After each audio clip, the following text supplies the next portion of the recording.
해주시면 오케이 해주시면 네. 시작하겠습니다. 네. 네. 되셨나요? 네, 그럼 지난주 수업에 이어서 오늘 수업은 부동산을 반드시 성공시키기 위한 중요한 키들이 어떤 것들이 있는가라는 것들을 좀 알아보도록 하겠습니다. 제가 생각했을 때 주식 투자나 아니면 비트코인 투자보다 부동산 투자가 좋은 요인들이 몇 가지가 있어요. 그 중에 한 가지는 뭐냐면 제일 중요한 거죠. 얘는 뭐냐면 부동산은 실체가 있다는 거죠. 그러니까 건물이 있던 뭐가 있든 땅이 있던 실체가 있는 거죠. 그렇다는 얘기는 얘가 절대로 휴지 조각이 되지 않는다라는 거예요. 그러니까 주식 같은 경우에는 반토막이 나기도 하고 상장 폐지가 되기도 하고 비트코인 같은 경우에는 많은 전문가들이 매우 위험한 투자다라고 얘기했던 게 상용화 돈도 아니면서 상용화가 되지도 않고 있으면서 얘를 쓸 수 있는 데도 많지 않은데 얘가 어떻게 될 것이냐라는 우려들이 있었거든요. 그러다 보니까 비트코인 같은 경우는 지금 현재 뭐 90% 안팎의 손실이 이미 발생돼 있는 상황이죠. 그런데 부동산 같은 경우에는 그 어떤 투자 종목보다도 실체가 있기 때문에 그래서 얘가 반토막이 되거나 휴지 조각이 되지 않습니다. 요즘에 이제 부동산 가격이 워낙에 여기도 빠진다 저기도 빠진다 많이 하니까 이게 이제 폭락장이 아니냐, 부동산장이 폭락장이 아니냐라고 이제 유리하시는 분들이 계신데 원희룡 국토건설부 장관의 말을 빌려 이야기하자면 지금 현재 연착륙 중이지 폭락은 아니다. 왜냐하면 오를 때는 뭐 2배, 3배, 4배 올라놓고 지금 현재 계속 떨어지는 게 몇 주째 계속 떨어지고 있는데 그거 다 합해도 6%밖에 안 빠졌거든요. 그렇기 때문에 폭락되지 않는다. 다음에 이 마지노선이라는 게 부동산 투자에서 하락장에 마지노선이라는 게 있어요. 그 마지노선은 뭐냐면 반드시 하락장이 오기 전에는 폭등장이 오거든요. 그 폭등장에서 출발하던 단계 밑으로 내려가지 않습니다. 다음에 사람들이 거래해서 내가 매매했던 매매가가 있을 거 아니에요. 그 매매가 밑으로 팔지 않아요. 그러니까 많이 올라간 거에서 좀 빠진 걸로 파는 거지 또는 내가 금매로 내놓다 하더라도 내가 산 금액에서 거의 똔똔 정도에서 팔려고 들지 그 밑으로 반가 뭐 아니면 80% 가격 이런 가격으로 팔지 않기 때문에 그 심리적 마지노선 그 마지노선이 있기 때문에 부동산 가격은 폭락하지 않는다. 다음에 부동산 같은 경우에는 1보 후퇴하고 항상 4, 5보를 전진해 왔다라고 보시면 됩니다. 자, 우리가 흔히 노상 얘기하는 게 1997년 IMF 때 부동산으로 돈 번 사람들이 크게 벌었다 카더라. 다음에 2008년 외환위기 때 부동산으로 크게 벌었다 카더라 하는데 그렇게 경제 위기가 다가오면 그 직전까지 올랐던 그러니까 경제 위기도 그래요. 일본도 그랬고 그다음에 또 예전에 세계적으로 경제 대공황이 왔을 때도 그랬고 반드시 잘 나가던 호황기 또는 거품이 쌓였던 그 기간에서 그 뒤에 바로 이제 이렇게 하락장이 오는 거지 그냥 계속 하락하다가 갑자기 하락으로 더 심해지는 이런 경우는 존재하지 않습니다. 그렇기 때문에 이 부동산이라는 건 이 폭등장이 오기 전에 가격이 마지노선으로 방어가 된다라는 거기 때문에 그 어떤 투자보다 가장 안전하다라고 볼 수 있겠죠. 자, 그럼에도 불구하고 우리가 막연하게 부동산에 투자를 해서는 요즘은 손실이 날 확률이 매우 높습니다. 뭐 손실이 난다 하더라도 주식이나 비트코인보다는 훨씬 안전하지만 그럼에도 불구하고 내가 들어간 돈을 손실이 났다 그러면 억울하잖아요. 그렇기 때문에 손실이 나지 않는 방법들이 뭐가 있겠느냐라는 것을 오늘의 주제다 말씀드릴 수 있겠습니다. 자, 그러면 손실이 나는 이유도 있을 거고요. 반드시 있어요. 손실이 나는 이유가 있어요. 다음에 올라가는 이유도 반드시 존재합니다. 그래서 그것들이 어떤 게 있는가라는 것을 한번 알아보겠습니다. 자, 먼저 첫 번째 섹션은 바로 타이밍에 대한 이야기를 좀 나눠보겠습니다. 타이밍에 대한 키예요. 타이밍에 대한 키. 자, 앞서 말씀드렸듯이 경제대공황, 다음에 IMF, 다음에 2008년 외환위기 이런 경제 위기들은 반드시 그냥 위기 속에서 더 큰 위기로 오지 않더라라는 말씀을 드렸잖아요. 그것처럼 부동산도 반드시 전조 현상이 있어요. 전조 현상. 그러니까 이렇게 하락장에 들어서기 전에는 반드시 과열된 현상이 나타난다라고 볼 수 있겠죠. 자, 이번 그 하락은 이제 금리가 엄청나게 올라가고, 금리가 올라간 이유는 인플레이션이 많이 됐기 때문에, 그러니까 물가가 많이 올라가기 때문에, 그것 때문에 인플레이션이 왔다라고 볼 수 있는데, 자, 우리가 그러면 올해 한 4월, 5월 때까지만 생각해 볼까요? 그때는 나만 부동산 안 사고 있나? 사고 일어나면 어거억 올라가고 이랬었죠. 언제 전부터? 2년 전부터. 2년 전부터 올 봄까지 가격 상승이 계속 있었습니다. 그러다 보니까 계속해서 규제가 27번의 규제가 있었죠. 문재인 정부 때, 김현미 장관 때, 총 27번의 규제가 있었습니다. 서울을 누르니까 경기로 가고, 경기에서도 또 신도시들을 누르니까 뭐 파주, 그다음에 뭐 김포, 아니면 영종도 뭐 이런 데로, 청라, 송도 이런 데로 또 투자가 몰렸고, 거기를 누르니까 이번에는 동탄, 평택 이런 데까지도, 뭐 양주 뭐 이런 데까지도 이 투자가 몰렸고요. 그러다 보니까 아예 전국 단위로 다 누르는 현상이 올 정도로 계속해서 가격이 오르고 올랐습니다. 즉 여기서 공식 하나를 우리가 이해할 수 있겠죠? 부동산 과열되면 반드시 폭락장이 뒤따라온다라는 겁니다. 자, 그러면 우리가 그런 시그널들을, 그런 폭락장이 올 것이다 라는 시그널들을 뭘 보면 알 수 있느냐? 바로 뉴스를 보면 알 수 있습니다. 뉴스는, 특히 부동산 관련된 뉴스는 반드시 오늘을 얘기합니다. 오늘을.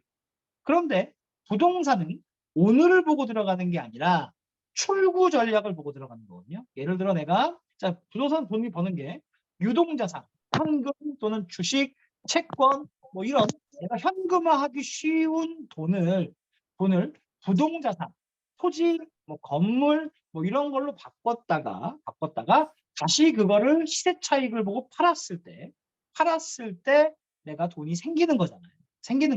그래서 이건 이제 뭐 두 번째 이야기이긴 한데, 먼저 좀 미리 앞서서 이야기를 하자면, 부동산 투자는 사는 것에 목표를 두는 게 아니라 내가 샀다가 파는 것까지를 계획을 잡고 들어가야 되는 게 두 번째 성공의 열쇠거든요. 자, 그렇다고 쳤을 때 우리는 파는 거를 봐야 된다. 파는 걸. 그러니까 얘는 출구 전략을 봐야죠.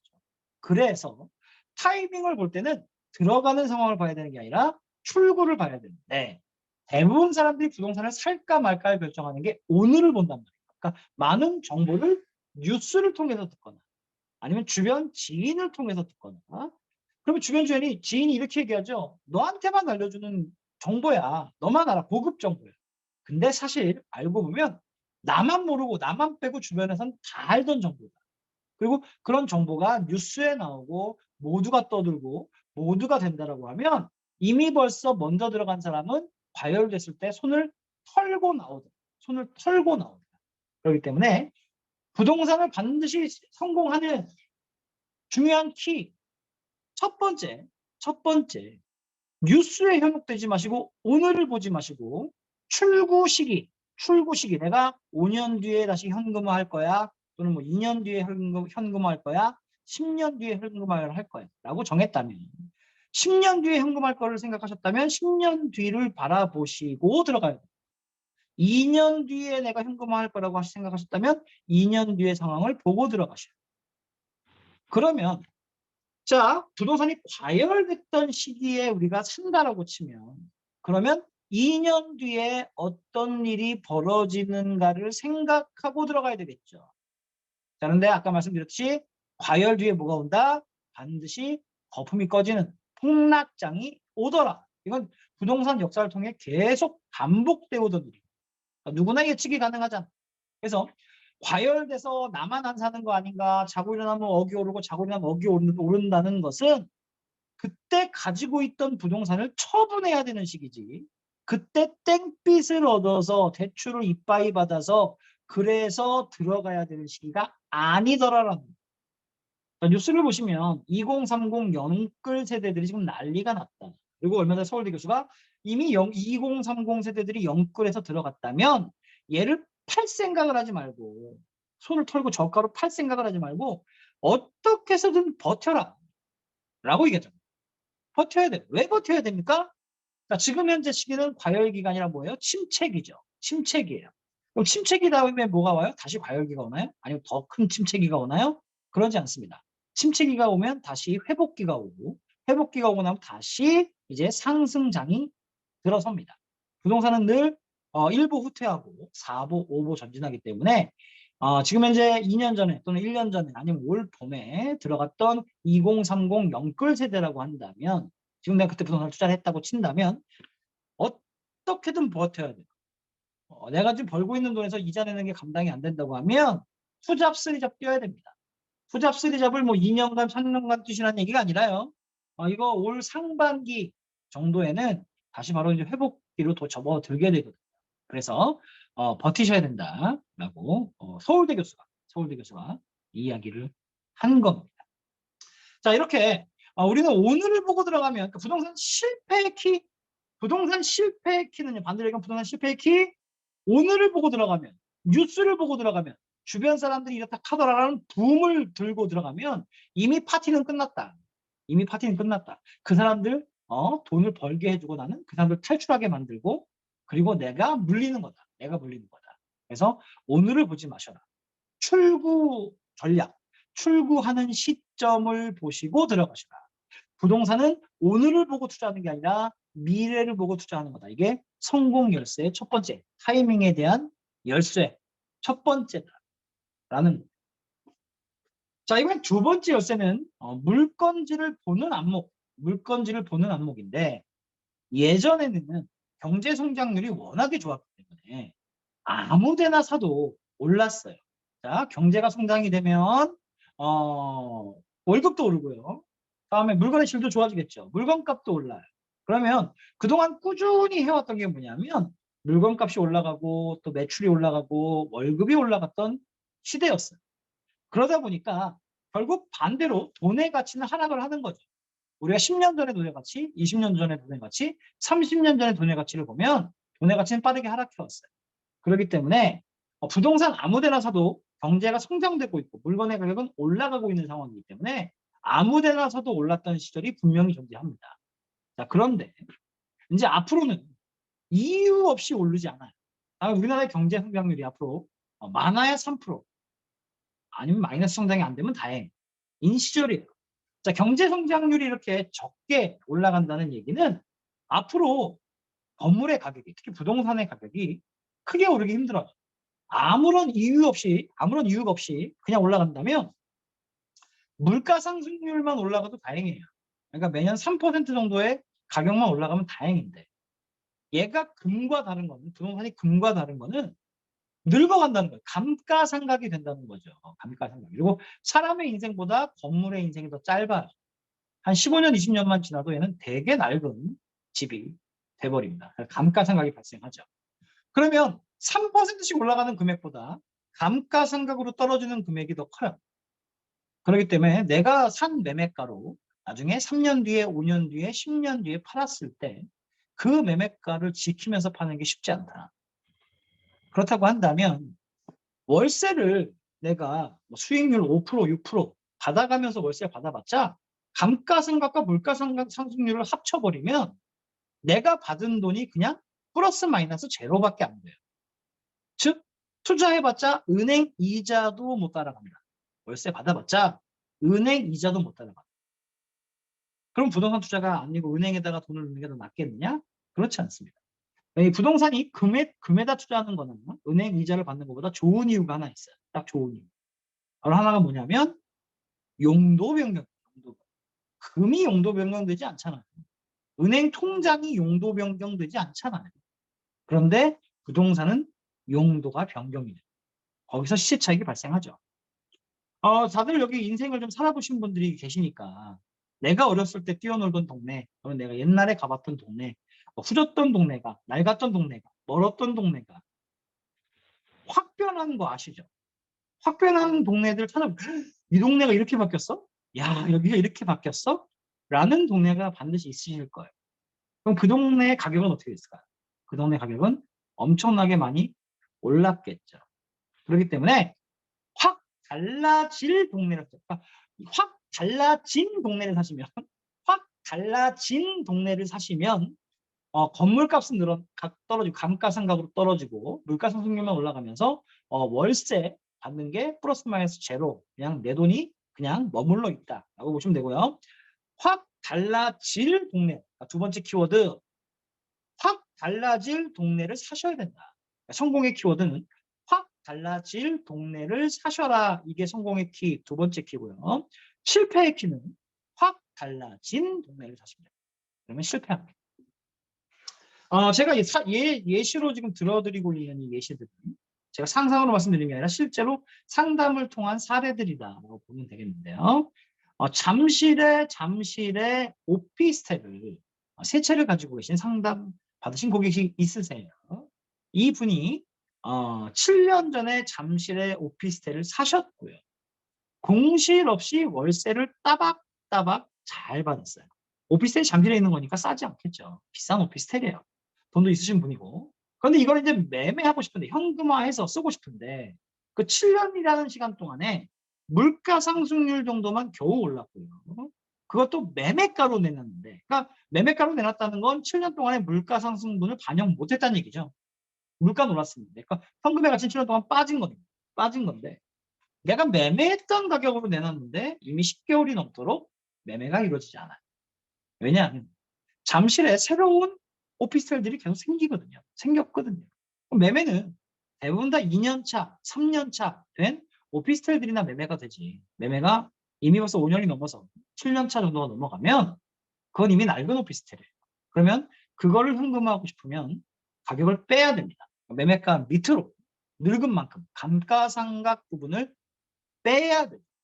빼야 되죠. 근데 내가 들어간, 아까 전에 말씀드렸던 심리적 방어선이 있다고 말씀드렸잖아요. 부동산 가격이 하락하더라도 내가 산 매매가 밑으로는 팔고 싶어 하지 않잖아요. 그러니까 그분도 결국은 현금화가 필요했지만, 세 개의 잠실에 있는 오피스텔 중에 단 한 채도 매매할 수 없었다. 왜? 내가 산 금액 밑으로 안 팔 거니까. 그럼 결국 그 돈은 물린 돈이 되는 거고. 잠실에 있는 오피스텔이 과연 한두 푼 하겠어요? 그럼 물린 돈이 되는 거고, 그냥 계속 월세 받으면서 그 월세가 결국은 내가 최초 들어갔던 돈을 빼먹는 거야. 꽃감 빼먹듯이. 그러면서 건물에서 늙어간다. 그러면 이제 얘를 현금화 하려는 방법은 재개발, 재건축이 돼야 됩니다. 과연 잠실이 재개발, 재건축이 언제 될까요? 저는 빨라야 40년 뒤로. 그럼 그분께서 과연 생존을 해 계실 수 있을까? 그렇지 않을 거라고 생각하는 게 더 맞겠죠? 그러니까 즉 잠실의 투자가 왜 나빴느냐? 이미 여기 가까울 대로 가까웠고요. 일자리가 많을 대로 많았고요. 이미 쾌적하고요. 이미 모든 것이 갖춰진 동네이기 때문에 더 갖춰질 무언가가 없었다. 그러니까 이미 편리한 동네, 이미 갖춰진 동네, 이미 바뀐 동네를 샀기 때문에, 그러니까 실패의 열쇠를 잡았기 때문에 그렇습니다. 자, 그럼 성공의 열쇠는 달라질 건데, 막연하게 15년 뒤, 20년 뒤 달라질 것이 아니라, 정보에 의해서 지금 만들어지고 있거나, 바뀌고 있거나, 언제까지 뭐가 완공된다거나, 그래서 지하철이 생긴다거나, 대형 쇼핑몰이 생긴다거나, 대형, 일자리 단지, 공단이나 뭐 이런 것들이 또는 생기는 중간인 이런 곳에 사셔야 된다. 자, 이게 자연스럽게 세 번째 열쇠로 연결이 됩니다. 세 번째 열쇠로 연결이 되는데 바로 얼마를 버느냐, 이거에 관심을 두지 마셔라. 얼마를 버느냐에 관심 두지 마셔라. 그럼 뭐에 관심을 가져야 되냐면 얼만큼 빠른 시간 안에 출구 전략을 가져가느냐. 아까 전에 출구 전략을 2년 만에 가져갈 거냐, 5년 만에 가져갈 거냐, 10년 만에 가져갈 거냐 라는 말씀을 드렸지만 사실 제일 추천드리는 말씀은 2년 만에 손을 터셔. 그러면 왜 6개월도 아니고 1년도 아니고 왜 2년? 부동산에서 제일 짧은 투자가 2년입니다. 2년. 그보다 짧으면 안 돼요. 2년이 제일 짧은 거예요. 왜 그러냐? 바로 얼마를 벌었느냐도 중요하지만 얼마나 세금을 덜 내느냐도 중요하거든요. 세금을 덜 내느냐. 그렇다고 한다면 내가 양도소득세 이걸 좀 줄이려면 내가 매매하고 그다음에 다시 되팔 때 1년 이내에 되팔게 되면 얼마의 차익이 발생하던 간에 양도 차익의 50%가 세금이에요. 그러니까 반을 나라에다 내야 되는 거죠. 아깝잖아요. 다음에 2년 이내, 1년이 넘어서 2년 이내에 팔게 되면 세금이 40%입니다. 그 또한도 아깝잖아요. 근데 2년이 넘어가면 그때부터 기본 세율로 떨어져요. 그래서 금액 구간별로 세금이 책정되는데 똑같은 40%라 해도 그냥 40%면 아니 똑같은 50%라고 해도 그냥 50%면 그냥 내 10억 벌었으면 5억이 세금이에요. 그런데 2년이 지나서 내가 많이 차익이 나서 50% 세율이라고 한다 하더라도 2년 뒤에 공제되는 기본세액의 50%는 누진 공제가 되기 때문에 그 5억 내 세금에서 구간대별로 세율을 따로따로 책정을 해요. 뭐 6%, 8%, 뭐 12%, 14% 이렇게 따로따로 책정해서 누진으로 공제를 해주기 때문에 훨씬 더 세택을 할 수 있다. 세택할 수 있다. 그렇기 때문에 시간을 2년 이상이 돼야 되고 다음에 그 외에 쥐고 있어봤자 돈을 깔고 있는 거잖아요. 돈이라는 건 한 번에 빡 붙이는 게 아니라 붙이는 돈. 눈덩이 굴리듯이. 굴리고 굴리는 거예요. 1억짜리가 굴러서 붙는 게 있고 5억짜리가 굴러서 붙는 게 있고 10억짜리가 굴러서 붙는 게 있죠. 근데 이 금액이 크면 클수록 붙는 게 많아지는데 얘는 시간대별로 2년, 3년, 4년 한다고 해서 많이 붙는 게 아니라 굴리는 횟수가 잦을수록 더 빨리빨리 붙거든요. 그렇기 때문에 10년을 통으로 가지고 있는 것보다 2년씩 그 사이에 10년 세월에 5바퀴를 굴리는 게 훨씬 낫습니다. 그렇기 때문에 얼마를 벌었느냐보다 얼만큼 빠른 시간 안에 회전시켰느냐 이게 훨씬 중요하다라는 게 성공의 열쇠고요. 이거를 뭐 20년, 30년 가지고 은마 아파트를 옛날부터 해서 지금까지 은마를 계속 쥐고 있다. 그러면 그 사이에 뭐 엄청나게 많이 차익이 났죠. 뭐 30년, 40년 사이 차익이 났지요. 그런데 차익이 많으면 그만큼 최고 세율이에요, 구간이. 왜냐면 조금 벌면 세금이 작은데 많이 벌면 세금이 크잖아요. 그러니까 세금 낼 것도 많고 그 사이에 차라리 30년 사이에 벌었던 그 시간보다 한 바퀴, 30년에 한 바퀴를 음마 아파트로 굴리는 것보다 10년에 5바퀴로 그래서 15바퀴를 굴리는 게 훨씬 나아. 세금도 덜 낼 뿐더러 내가 봤을 때 음마 아파트를 한 바퀴를 굴리는 것보다 그 사이에 15바퀴를 굴렸으면 그거보다 100배 정도 이상의 수익을 만들어낼 수 있습니다. 그렇기 때문에 세월을 아끼고 시간을 줄여서 짧게 굴리면 좋다라고 말씀드리겠습니다. 자, 여기서 또다시 이어지는 네 번째 열쇠들이 다 이어져서 자, 네 번째 열쇠는 그러면 2년 만에 짧게 굴릴 건데 어떤 걸 굴리느냐? 비싼 걸 굴리는 것보다 싼 걸 나누어 굴리는 게 낫습니다. 예를 들어 20억짜리가 있다 쳐요. 그럼 20억짜리를 통으로 한 번에 사서 한 번에 굴리는 것보다 그걸 5억 단위로 쪼개서 4개 사서 굴리는 게 훨씬 낫다라는 거예요. 왜냐하면 아까도 말씀드렸지만 물론 20억짜리가 한 바퀴를 굴러서 차익이 나면 더 크겠죠. 5억짜리보다 더 크겠죠. 근데 5억짜리가 하나가 아니라 4개잖아요. 그래서 20억짜리가 한 바퀴 굴러서 나오는 차익보다 5억짜리가 4개가 굴러서 나오는 차익이 훨씬 낫습니다. 다음에 세금은 20억짜리가 한 바퀴 굴러서 하면 이게 차익이 많을 거 아니에요. 많으면 세율이 커진다니까요. 근데 쪼개 짧은 4개짜리를 따로 해서 따로 팔면 세금을 그만큼 줄일 수 있습니다. 그렇기 때문에 쪼개서 하는 게 훨씬 낫다라고 말씀드리겠습니다. 뭐 김연아가 이번에 결혼하면서 15년 전에 샀던 흑석동의 빌라가 26억인가 주고 샀는데 지금 뭐 80억이 넘었대죠. 15년 사이에 그렇게 뭐 11년인가요? 그 사이에 올랐는데 그러면 그게 차익이 거의 한 70몇 억 난 거잖아요. 70몇 억이 아니라 60몇 억 났구나. 50몇 억 났 50몇 억 나는 걸 세금으로 낸다고 생각해요. 무조건 최고 세율이에요. 최고 세율. 다음에 또 이 80억짜리가 쉽게 매매가 될까요? 매매 잘 안 되겠죠. 그거보다 5억짜리가 뭐 한 8억, 9억 또는 뭐 10억 이렇게 돼서 팔리면 10억 미만이니까. 어차피 지금 이제 대출 늘어나서 15억 미만까지는 대출 나오는 데잖아요. 그죠? 그렇기 때문에 대출도 나오고 또 살려는 사람도 많아지고, 그렇죠? 작은 물건들이 훨씬 더 거래가 쉽습니다.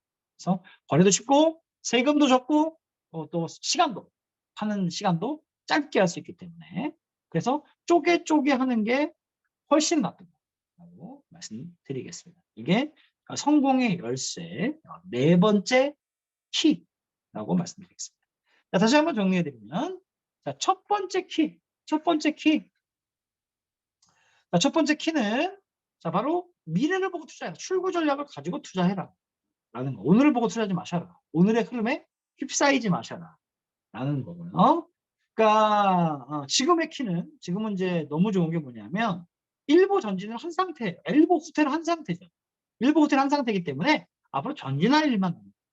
그렇기 때문에 사실 투자할 줄 아는 사람들은 지금이 투자의 최고의 적기다라고 말씀드리겠고요. 다음에 두 번째 이유 투자의 이유 이미 갖춰진 동네 하지 마시고 갖춰질 동네에다가 하셔라. 뭐 여기 생긴다든지 직장이 생긴다든지 동네가 깨끗해지는 혐오시설이 사라진다든지 뭐 이런 것들 생기는 거에 이유 있는 투자가 되겠죠. 자, 다음에 세 번째 투자가 방법이 시간을 줄이셔라. 시간에 투자하시고 시간을 줄이셔라. 라는 부분이었고요. 다음 네 번째 키가 바로 작은 걸로 나누어서 투자하셔라. 큰 걸로 한 방에 하지 마시고 나눠서 투자하셔라. 라는 네 번째 키까지 말씀을 드렸습니다. 정리되셨죠? 여기까지 정리되셨죠? 자, 그러면 이제 다섯 번째 키를 알아보도록 하겠습니다. 성공을 위한 다섯 번째 키를 말씀드리겠습니다. 자, 유행을 하고 있는 또는 뭐 유행을 한 이거 물건 하지 마시고요. 새롭게 뜨는 물건을 잡으셔야 돼요. 뜨는 물건. 자, 부동산은 술래잡기야, 술래잡기. 숨바꼭질. 자, 투자해서 돈 버는 사람들 계속해서 투자해서 돈 벌 수 있는 물건, 돈을 버는 물건을 찾아요. 경제적 자유라고. 투자를 왜 하느냐? 여러분 투자 왜 하시느냐? 경제적 자유를 얻기 위해 투자하시는 거거든요. 내가 굳이 일하지 않아도 내가 지금 열심히 일하고 있는 것만큼이 돈이 벌어준다면 내가 시간으로부터 자유로워지잖아요. 내가 굳이 일하지 않아도 되잖아요. 내가 편안하게 땅 보러 다니고 이게 가능하잖아요.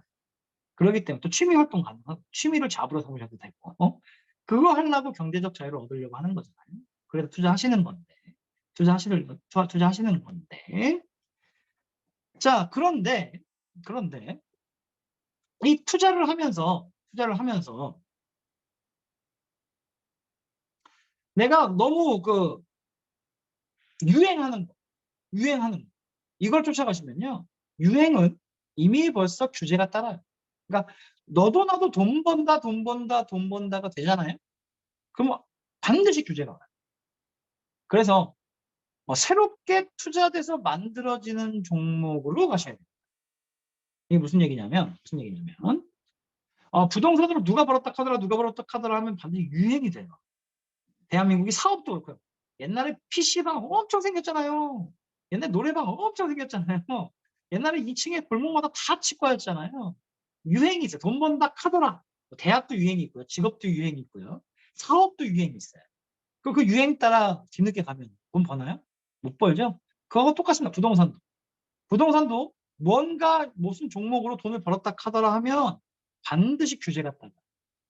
자, 이번에 문재인 정부 김용민 장관이 잡았던 규제 중에 제일 큰 게 물론 아파트 제일 먼저 두드려 맞았고 그 다음에 두드려 맞았던 게 뭐냐면 오피스텔이었어요. 오피스텔 주택세 포함돼 버렸죠? 뭐 이러다 보니까 이제 문제가 심각해졌죠. 이렇게 두드려 맞는다. 자, 지식산업센터. 제가 한 4년 전만 해도 지식산업센터 제가 이렇게 소개해 드릴 때 사람들한테 지식산업센터가 뭔지 설명하는 데만 40분 걸렸어요. 지식산업센터가 뭔지를 몰라. 근데 지금은 부동산 전혀 모르시는 분들도 오면 지식산업센터 뭔지 아세요. 그만큼 다 유행이 됐거든요. 그러니까 지식산업센터도 지금 현재 투자로서 시간표가 다 끝났다. 곧 규제가 따를 거다. 오피스텔은 규제가 이미 생겼고요. 다음에 이제 지식산업센터 규제가 곧 따를 겁니다. 자, 그런데 부자들은 제일 싫어하는 게 은행에다가 돈을 그냥 넣어놓는 걸 제일 싫어해요. 은행에다 돈을 넣어놓으면 이자는요. 단 한 번도 물가 상승률을 초과해서 준 적이 없어요. 이자를. 물가 상승이 된다는 얘기는 결국 돈의 가치가 떨어진다는 건데, 물가 상승률과 실제 이자의 차이는 한 3% 차이가 반드시 납니다. 그러니까 물가 상승이 더 되는 거죠. 그걸 반대로 얘기해 보면 은행에서 이자를 받아보셔봤자 돈의 가치는 매년 3%가 떨어진다라고 보시면 돼요. 3%가. 이거는 부자들이 너무 잘 알아요. 이거 모르는 부자 단 한 명도 못 봤어요.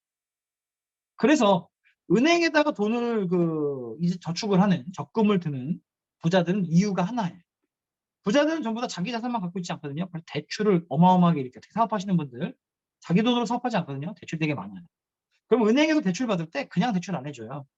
대출해주는 대신에 적금 뭘 가입해라 라고 한단 말이에요. 그래서 그 정도 돈만 적금을 넣지 현금 전체를 은행에다 적금을 넣는 바보 같은 그런 부자는 단 한 명도 없어요. 단 한 명도 없어요. 그럼 이 사람들이 어디다가 돈을 넣느냐? 매년 물가는 올라가기 때문에 즉 현금의 가치는 매년 떨어지고 그 은행에다가 넣는 것보다 안 넣으면 더 떨어지겠죠. 현금이 더 떨어지겠죠. 그래서 얘는 현물에다가 투자하는 건데 그게 부동산이 제일 안전하고 제일 크죠. 제일 좋죠. 그러면 부동산에 넣는데 이 부동산이 뭐가 되냐면 수익이 나야 되고 시세차익이 나야 되거든요. 물가 상승률 이상의. 물가 상승률 이상의 수익과 시세차익이 나야 되기 때문에 반드시 시세가 나는, 시세차익이 나는 투자 상품에 투자를 해요. 그리고 아까 제가 말씀드렸던 모든 내용들은 부자들은 다 알고 있습니다. 그래서 큰 거에 투자 안 하고 작은 걸 쪼개 투자해요. 그리고 짧은 시간 안에 회전시킬 수 있는 물건에 투자해요. 그리고 이미 갖춰진 동네가 아니라 갖춰질 동네에 투자합니다. 그리고 오늘을 보고 투자하는 게 아니라 내가 출구 전략, 2년 뒤에 또는 3년 뒤에 그때 되팔 수 있는 물건들에 투자를 해요.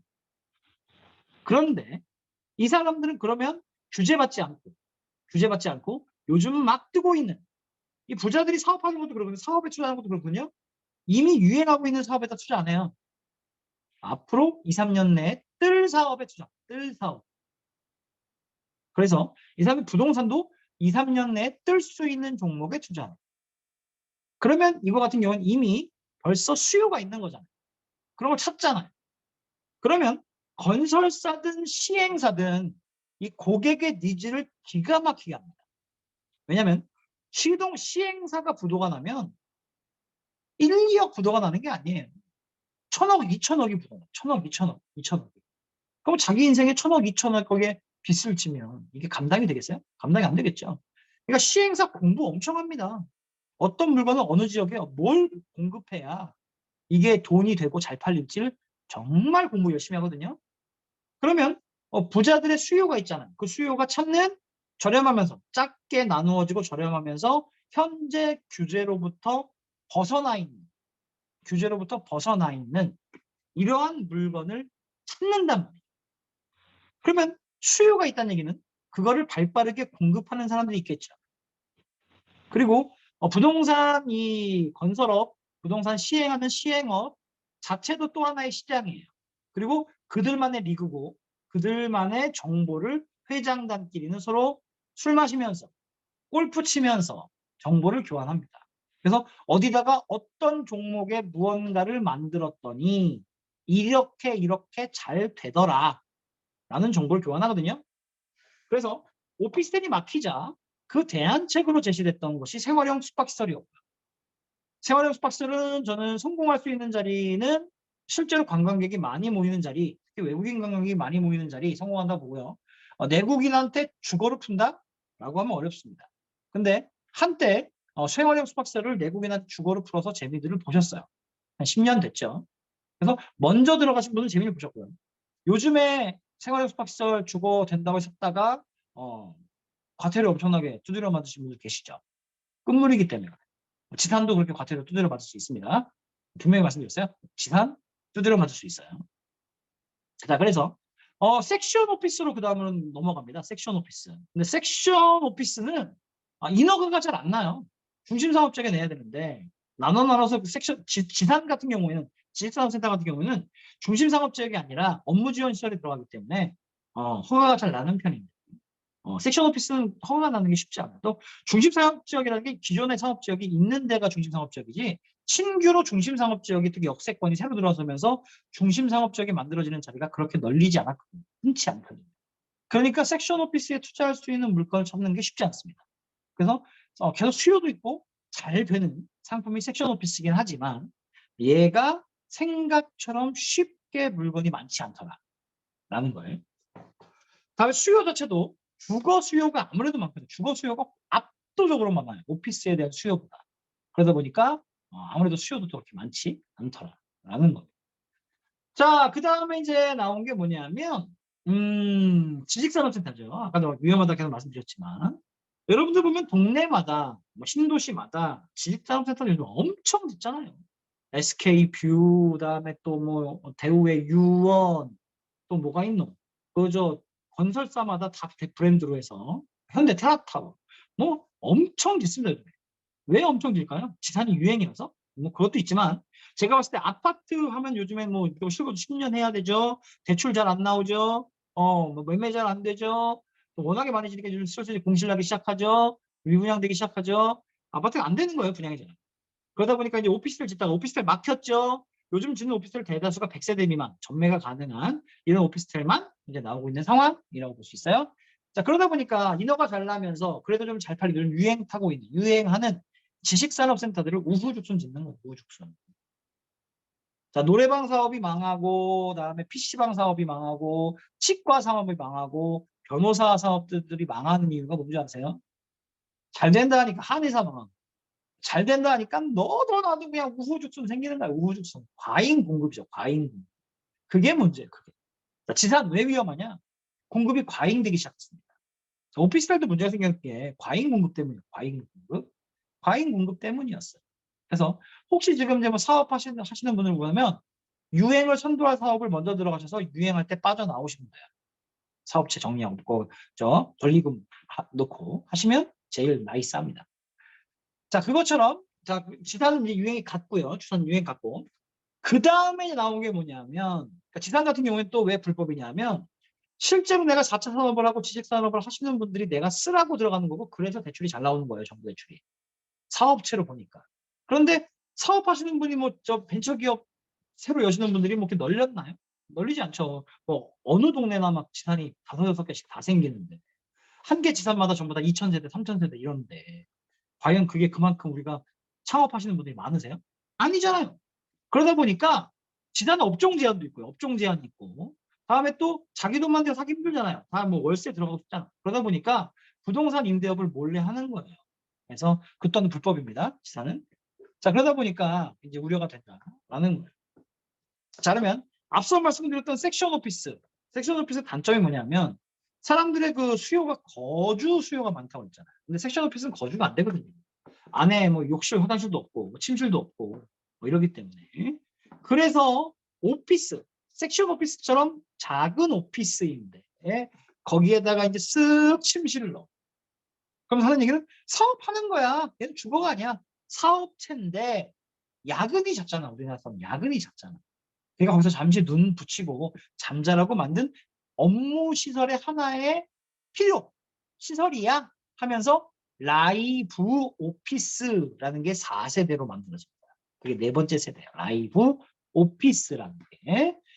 자, 그런데 이제 왜 그럼 라이브냐? 왜 생 오피스냐? 원래는 라이프 오피스라고 하고 싶었죠. 라이프. 근데 라이프 오피스 하면 오피스텔과 차원 차이가 없어요. 오피스텔은 오피스에다가 플러스 텔이랑 합성어잖아요. 그래서 사무 겸 텔, 잠을 자는 그런 시설에서 오피스텔이잖아요. 그러면 라이프 오피스텔 하나, 오피스텔 하나 똑같잖아요. 그러다 보니까 하나 쓱 다르게 해서 라이브 오피스라고 불렸던 것이 요즘 유행하고 있어요. 요즘 유행해서 얘 같은 경우에는 잘 팔리고 있어요. 그러니까 지산도 지금 현재 라이프 오피스라고 해서 파는 것들이 그 대신에 지산의 라이프 오피스는 업종 제한이 있어요. 업종 제한이 있어요. 또 지산이랑 위험합니다. 그리고 섹션 오피스요. 그러니까 중심 상업 지역에 지산이 아니고 중심 상업 지역에 업종 제한이 없으면서 주거 시설이 쓱 들어간 라이프 오피스가 유행된 지가 한 2년 됐다. 2년 그때부터 시작해서 지금 유행하고 있다. 그러니까 뭐 향후 한 6, 7년 정도 안전하다고 봐요. 자, 그런데 우리가 이제 뭐 2년 된 정보를 듣자고 지금 이제 이 방송을 듣고 계신 거 아니잖아요. 그죠? 줌하고 있는 게 아니잖아. 최신 트렌드, 따끈따끈한 정보, 남들한테 얘기 듣지 못하는 정보, 그 정보를 내가 드려야 되잖아요. 그죠? 자, 5세대 말씀드립니다. 5세대. 지금까지는 4세대, 1세대부터 4세대까지 말씀드렸고요. 5세대 말씀입니다. 5세대. 자, 이것도 한 발 한 발 정보 간 보는 거예요. 처음에는 7평에서 20평 정도 되는 거에 밑에다가는 이제 아예 사무 공간. 누가 봐도 사무실이야. 누가 봐도 사무실에다가 위에 복층 공간을 만들면서 그냥 침실을 쓱 넣은 거예요. 그런데 문제 없어. 오케이. 노 프라블럼. 이렇게 된 거죠. 그러다 보니까 이제 또 잠만 자느냐. 밤에 잠을 자다 보면 내가 라면 하나는 끓여 먹어야 되잖아. 라면 하나 끓여 먹어야 되잖아. 해서 이제 1층에다가 쓱 수도 시설하고 주방을 집어넣은 거예요. 그런데 그것도 오케이. 노 프라블럼. 일하다 보면 라면 끓여 먹을 수 있지. 탕비실도 있는데 거기서 잠도 잠깐 자서 눈을 붙일 수 있지. 오케이. 거기가 된 거예요. 얘는 오피스텔과 달라. 이게 된 거죠. 그러다 보니까 옷도 갈아입어야 되잖아. 갈아입을 옷 좀 있어야 되잖아. 그래서 붙박이장을 쓱 설치합니다. 드레스룸을 쓱 설치한 거죠. 거기까지 오케이. 어차피 얘는 오피스텔이 아니야. 왜? 화장실이나 아니면 샤워 시설이 공동으로 복도에 나가야 있거든. 그 주거실이 아니잖아. 여기까지 오케이가 됩니다. 그리고 여기까지 배경된 상태에서 5세대가 등장합니다. 5세대. 이 5세대는 대놓고 라이프 3, 라이프 이걸 집어넣었어요. 라이프가 아니라 라이프인데 거기다가 오피스를 집어넣어버리면 이게 오피스텔과 다른 게 없어진다. 그래서 오피스라는 말은 쓱 빼고 거기다 플랫폼이라고 얘기합니다. 얘는 플랫폼이야. 내가 그냥 이렇게 일하고 있는 공간을 내 자유롭게 구성하는 거야. 그런데 얘는 라이프, 삶, 내 삶과 함께 가고 있어. 왜? 요즘에 재택근무가 많잖아. 코로나 때문에. 재택근무가 많잖아. 그러니까 내가 일하면서, 그러면서 자면서 이거를 할 수 있는 공간이 요즘 트렌드에 맞아. 하고 쓱 나오는 거죠. 얘는 드디어 아까 전에 뭐라 했어요? 침실 공간 생겼죠? 그다음에 부엌 공간 생겼죠. 주방 공간 생겼죠? 드레스룸 생겼죠. 거기에 최종 단계 화장실과 욕실이 포함됩니다. 이게 5세대. 그래서 5세대 이름은 라이프 플랫폼. 이건 현재 인제 막 시작된 따끈따끈한 정보입니다. 자, 여러분들 저거 아세요? 꽃등에라고 아세요? 꽃등에. 얘는 벌이 아닙니다. 벌 아니에요. 얘는 팔이에요. 근데 벌 같아요. 꽃등이가 날아다니면 여자분들 난리 납니다. 벌인 줄 알고. 그죠? 다음에 남미 쪽에 가면 벌새라고 하죠. 벌새. 조그만 새가 그냥 날개짓 엄청나게 빨려갖고 막 거의 멈춰 있는 것처럼 꽃에 꿀을 빨잖아요. 새가 꿀을 빨잖아요. 그걸로 오인되는 곤충이 있습니다. 바로 호박 각시나방이라고. 얘 완전 벌새 같거든요. 와, 우리나라에 벌새가 있어. 나 벌새 봤어. 전부 다 호박 각시나방. 그것처럼 닮아 있는 거예요. 닮아 있는. 근데 엄연히 곤충이죠. 새가 아닌 곤충이죠. 그것처럼 이 5세대 라이프 플랫폼은 무언가를 너무 닮았습니다. 과연 무엇을 닮았을까요? 무언가를 너무 닮았습니다. 여기서 힌트는 대한민국 사람들이 너무너무 좋아하는 거. 너무너무 좋아하는 걸 그대로 닮았어요. 자, 아까 4세대 라이브 오피스의 1세대가 그 4세대 첫 번째 만들어진 게 침실이 들어갔다 그랬죠. 어디에 들어갔어요? 복층에 들어갔죠. 여러분들 복층 좋아하시나요? 별로 안 좋아하시나요? 제가 복층 살아보니까요. 겁나 불편해. 너무 불편해. 제일 불편한 게 뭐냐면 잠이 살랑살랑살랑 올라가잖아요. 잠이라는 게 그냥 확 안 와요. 살랑살랑살랑 올라가고 하잖아요. 근데 희한하게 그때 꼭 오줌이 많아요. 잠이 살랑살랑 올라오면 오줌이 많아요. 오줌을 누러 가잖아요. 오줌을 넣고 자야지. 안 넣고 자면 새벽에 또 깨잖아. 그래서 오줌을 누러 간단 말이에요. 그런데 복층은 잠결에 계단을 내려와요. 그러면 비몽사몽 내려올 수 있어요? 못 내려와요. 생존 본능 때문에 정신을 차린다고. 정신을 차리고 내려가서 오줌을 싸잖아요. 그리고 올라오면 다시 눈이 말똥말똥해져요. 이거 내가 몇 차례 반복해봤어. 복층 너무 불편해. 다음에 더운 공기가 위로 올라가고 찬 공기가 밑으로 내려가잖아요. 여름에 더워 죽습니다. 여름에 더워 죽어요. 그렇기 때문에 난방비도 많이 들고 복층 많이 불편하고. 그다음에 계단이 공간을 한 두세 평 차지하기 때문에 공간도 좁아지고 죽는 공간이 같이 나와요. 그다음에 2층에 계단이 넓지 않기 때문에 공간을 활용하려면 좁아야 되기 때문에 2층에 짐 올리는 것도 만만치 않아요. 좁은 계단을 올리려면 매우 힘들어요. 거기다 요즘에 이제 2층에 층고가 법적으로 제한이 돼버렸기 때문에 허리를 숙이고 다녀야 거의 다락방 개념이지 서서 막 뛰어다닐 수 있는 복층은 옛날 복층들. 그러면 라이브 오피스는 최근에 만들어진 거잖아요. 그러니까 2층의 복층 공간이 매우 낮아요. 그러다 보니까 기어 들어가서 자는 건데 불편하잖아요. 자, 그러면 5세대 라이브 플랫폼은 뭔가를 닮았다고 했는데 뭘 닮았느냐? 대한민국 사람들이 제일 좋아하는, 잘 팔려야 되니까 제일 좋아하는 그것과 닮았어요. 뭐냐면 바로 30평대 아파트를 쏙 빼닮았어. 30평대 아파트를 쏙 빼닮았다. 잘 팔릴 수밖에 없어요. 그런데 요즘에 어떤 아파트예요? 옛날 복도식 아파트 또는 뭐 한쪽으로 쭉 창이 나 있는, 남향으로 전세대가 다 창이 나 있는, 그럼 북향 쪽은 이제 주방창만 있는 거죠. 그런 거 좋아하세요? 요즘 강남에 지어지는 그런 그 아파트들을 보시면 거의가 대부분 다 사각형으로 지어요. 그래서 가로 세로 길이가 똑같이, 면적이 똑같이 네모나게 쭉 올라가요. 네모나게 올라가는데, 아니면 동그랗게 올라가요. 그런데 이 뷰가 단지 한쪽 창으로만 보는 게 아니라 디귿자형으로 사면을 보는 거죠. 예를 들어 내가 북쪽을 등지고 있다면 이쪽에는 동쪽 창, 다음에 남쪽 창, 서쪽 창 이렇게 되는 거죠. 이런 집이 엘리베이터를 땅 타고 내리면 네 군데가 있는 거예요. 네 방향. 이쪽도 디귿자, 이쪽도 디귿자, 이쪽도 디귿자, 이쪽도 디귿자. 이렇게 해서 네 방향으로 디귿자. 그래서 어느 집이나 타입이 다 똑같아요. 그러면서 쭉 올라가는 거예요. 높게. 얘도 그냥 뭐 20층 정도면 또는 15층 이렇게 올라가면 매력이 없어요. 얘는 쭉 올라가서 높게까지 올라가줘야 매력이거든요. 그런 건물들이 동네에서 뭐라고 불러요? 전부 다 랜드마크라고. 그게 랜드마크. 그러니까 밑에는 상가예요. 그러니까 두 개동이 있고, 보통 두 개동 올라가요. 두 개동 올라가는데 밑에는 상가고요.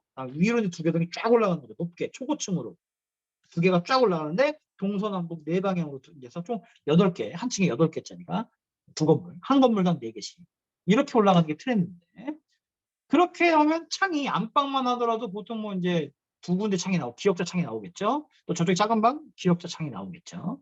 이렇게 이런 구조로 해서 만들어지더라. 그러면 그것만 하더라도 요즘에 뭐 해운대에 인기 있는 건물들, 그다음에 또 여의도에 인기 있는 건물들, 뭐 이런 건물들이 다 그런 형태란 말이에요. 트럼프 타워를 출발로 해서 그렇게 만들어지는데, 그럼 그 동네 랜드마크란 말이에요.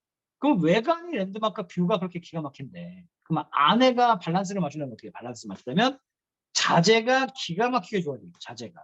그래서 자재는 안방이 어떤 디자인이 좋겠어요? 여러분의 안방이 어떤 걸 닮아 있으면 좋겠어요? 누가 봐도 아파트면 좋겠나요? 그렇지 않고 안방은 호텔이어야 좋아요. 호텔. 그래서 호텔처럼 럭셔리하게 파우더룸 기가 막히고 조명 기가 막히고 드레스룸은 붙박이장이 아니라 드레스룸으로 쫙 해서 반투명처럼 갈색깔 창으로 쫙 해갖고 슬라이딩도 쫙 해서 옷이 그 시스템 행거로 쫙 들어가는 이런 형태의 욕실은 또 대리석 쫙, 대리석 타일에 막 대리석 욕조에 막 그다음에 금장으로 된 막 샤워실에 뭐 이렇게 해서 누가 보더라도 호텔 같은 이런 느낌의 것으로 하면서 라이프 플랫폼이라는 이름으로 등장을 하고 있습니다. 저도 보고서 깜짝 놀랐어요. 요즘 또 한 10년 정도 인기는 끌만하다. 그래서 이제 누구나 다 옆집 철수 엄마가 라이프 오피스 좀 대박이라며? 라는 얘기를 하기 전까지 투자하기 좋다. 옆에 철수 엄마가 그렇다 카더라 하는 순간 그때는 살 타임이 아니라 할 타임이다. 다시 첫 얘기로 돌아와서 누구라도 소문이 나서 지금 붐이 불었어, 난리가 났어, 뉴스에 나와, 그때가 사실 때가 아니라 그때가 팔타임이다. 자, 그래서 우리는 자 따끈따끈한 5세대 최근 트렌드, 가장 인기 있는 따끈따끈한 인제 막 뜨는, 그런데 값은 5억대 미만이에요. 5억대여야 돼. 5억대. 4억대, 3억대는 더 좋은데 요즘에 건축비 엄청 올랐죠. 인건비 올랐죠. 그런데 30평대 이상 나오는 걸로 따지면 5억이 출발가예요. 그 밑에는 너무 싸구려 물건이고 5억대에 5억, 설계사 20억 있다 치시더라고. 5억대 물건으로 해서 요즘 뜨는 물건으로 하시는데, 앞으로 지하철역이 생긴 거 말고 생기고 도로가 깔리고 일자리가 생기고 현재는 멀지만 가까워지는 생활 필요는 시설이 막 생기는 그런 곳에 5억대를 사시는데 얘는 지금 현재 막 분양되고 있는 거기 때문에 10% 금액 5천 몇백만 원으로만 들어가고 중도금은 반드시 무이자예요. 무이자. 요즘에 워낙에 이자가 높다 보니까 시행사에서 중도금 그거 못 내주니까 고객한테 전가시키는 경우가 있는데 그러면 요즘 안 돼요. 무조건 중도금 무이자이면서 그러면서 나중에 대출도 잘 나오는. 참고로 오피스는 주거가 아니기 때문에 대출이 신용도에 따라 8, 90%까지 나옵니다. 그게 장점이죠. 90% 나온다 치면 처음 계약금만 가지고서 내게 생기고 얘가 만들어지는데 2년 정도 이상 걸리잖아요. 2년 반 걸리잖아요. 그 정도 랜드마크면 규모가 크면 그럼 그때 입주하기 전에 전매로 터는 것도 방법이다. 사실 모든 부동산은 전매를 벌거든요. 그래서 가만 보세요. 전매 잘 모르시는 분들 잘 보세요. 입주하기 전에 파는 게 전매잖아요. 부동산 정책은 육성책과 규제책밖에 없습니다. 빨간불이냐 파란불이냐밖에 없어요. 그러면 부동산에 육성책을 쓸 거냐 규제책을 쓸 거냐. 김현미 장관이 27번을 부동산 규제책을 발표했지만 그 키들을 보면 몇 개 안 돼요, 요소가. 첫 번째, 대출을 해줄 거냐 말 거냐. 그러니까 대출 어디까지 해줄 거냐, 어느 지역까지 해줄 거냐, 몇 퍼센트 해줄 거냐가 계속 바뀌다 보니까 27번이지 결국 대출 규제였어요. 그다음에 전매 제한을 어디까지는 전매 제한해주고 어디는 전매 제한을 풀어주고 이게 조정 대상 지역, 그다음에 투기 지역, 투기 과열 지역이잖아요. 그거에서 벗어나는 데는 전매를 해도 되잖아. 근데 그런데 포함되는 전매를 할 수 없잖아. 그러니까 자, 첫 번째 그 규제냐 육성이냐 하는 꼭지가 대출 가지고 LTV를 늘리냐 줄이냐 몇 억까지 15억까지 대출을 해주냐 안 해주냐 이거 대출이야 대출 한마디로 그게. 두 번째는 전매를 제한을 두느냐 안 두느냐. 전매 제한을 두더라도 얘를 8년을 두느냐 10년을 두느냐. 결국 숫자 장난이긴 하지만 핵심은 전매. 마지막 세 번째 세금. 중과세를 물 거냐 안 물 거냐. 그죠? 세율이 정해져 있으니까 거기에다가 중과세. 그러니까 부동산 규제책이냐 육성책이냐를 할 수 있는 열쇠는 세 개밖에 없어요. 세 개. 네 개, 다섯 개도 아니야. 딱 세 개야. 이 세 개 가지고서 27번의 정책이 바뀐 거예요. 대출, 전매, 다음에 세금. 근데 그 중에요. 제가 순서가 좀 틀렸는데 첫 번째로 중요한 게 대출이 중요한 게 아니에요.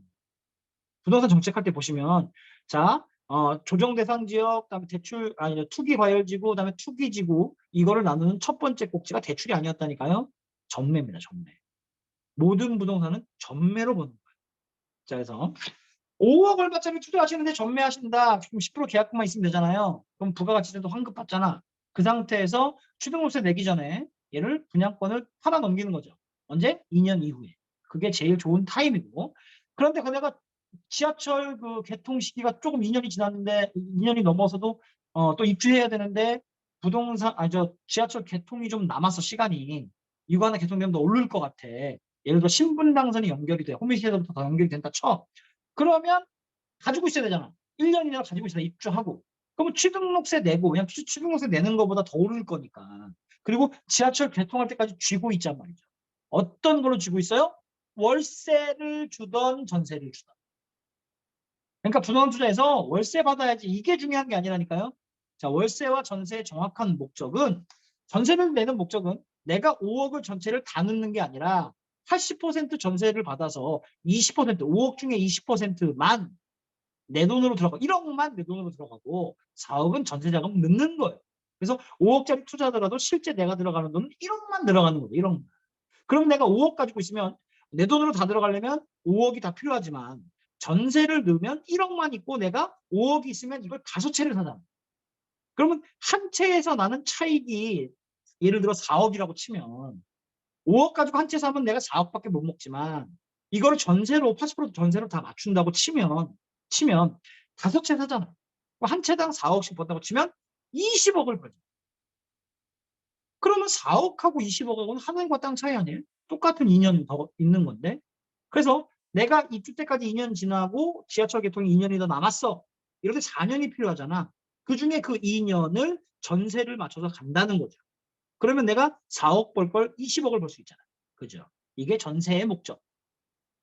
월세의 목적은 전세는 사실은 플러스 마이너스 제로잖아. 들어가는 돈도 없고 나오는 돈도 없어. 내 돈만 1억 들어가는 거잖아. 그런데 내가 예를 들어서 월세를 맞춰서 내가 돈을 대출을 뭐 한 80% 받고 내가 나중에 10%더 넣어. 그래서 그거 가지고서 월세를 받을 수 있다면 이자 빼고도 월세가 남으니까 그래서 내가 다만 몇십만 원이라도 그러면서 타서체를 하는 거죠. 5억 가지고 한 채 하는 게 아니라 대출 받아서 타서체를 하는 거죠. 사실 그 월세 받는 거를 이자 나가는 걸로 다 플러스 마이너스 제로 해도 상관이 없어요. 월세가 중요한 게 아니라니까. 한 채 하면 4억 버는데 5채 하면 20억 벌잖아요. 그러려고 월세를 하는 거예요. 그런데 요즘 금리가 워낙 높으니까 대출을 예를 들어 80% 대출 끼고 한다면 그럼 재미가 좀 없죠. 그죠? 그래서 요즘에도 잘 찾아보시면 시행사 물건들 중에 이자를 지원해 주는 것들이 있어요. 그래서 이자 지원 받으면 그만큼을 버니까 그래서 월세 전략 할 수 있다. 자, 그러면 월세 받는 것도 좋고 전세 받는 것도 좋은데 한 채 할 게 아니라 5채 할 수 있으니까 또는 내가 투자비가 5분의 1밖에 없어 5분의 1밖에 없어도 투자할 수 있으니까 그래서 전세를 활용하고 월세를 활용하는 건데 그보다 더 좋은 건 무조건 전매다. 그러니까 내가 전매하는 타임에 지하철이 개통이 되고 전매하는 타임에 대기업이 들어오고 전매하는 타임에 도로가 개통한다면 그 이상 좋은 게 없죠. 나이스하죠. 그래서 그런 타이밍을 보는 게 시간을 줄이는 게 제일 중요하니까 자 이렇다. 그래서 제가 앞서서 1번 키부터 5번 키까지를 다 말씀을 드렸고 그거 가지고서 요즘 제일 따끈따끈한 부동산 트렌드 소개시켜드렸고 그래서 그 소개시켜드린 트렌드를 가지고 1번과 5번의 열쇠를 어떻게 꽂을 수 있는지를 전체를 그림을 다 그려드렸습니다. 이것만 이해가 잘 되신다면 사실 부동산 다 배우신 거예요. 다 배우신 겁니다. 실패할 수가 없어요. 이렇게만 투자하면 실패하실 수가 없습니다. 다음 시간에는 조금 더 재미있는 전문적인 그래서 쉽게 이해할 수 있는 내용으로 다시 인사드리겠습니다. 감사합니다. 네, 잠시만요.